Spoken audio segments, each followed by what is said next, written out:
Paksiw na bangus for today's video! Ayan, so let's prepare luya and bawang.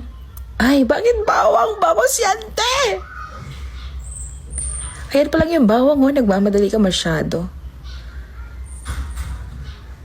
Tapos, magkabit din tayo ng sibuyas.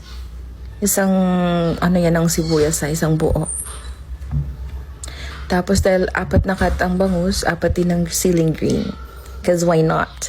So talong, gusto ko kasi may gulay ang paksiw. Pero kayo, kabit nyo yung talong pag kumukulo na, no? Pero dahil ako nandyan na, wala na tayong magagawa. Mababalik ko pa ba? Hindi na.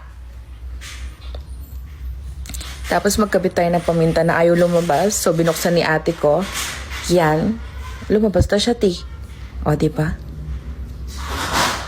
So, ano pa ba? Asin. Asin to taste. Ay, perfect! Ano pa ba, te? So, nagkabit tayo ng namnam.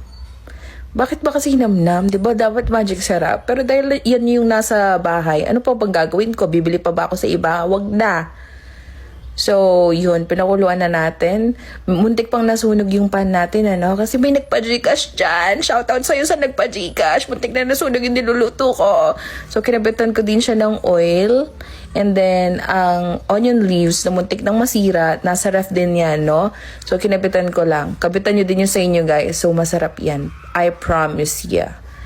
And nagkabit din ako ulit ng suka kasi you know, muntik na siyang na-drain, te. So kumukulo na. At papalamigin ko lang yan dahil mas masarap ang paksiw pag overnight. Bye!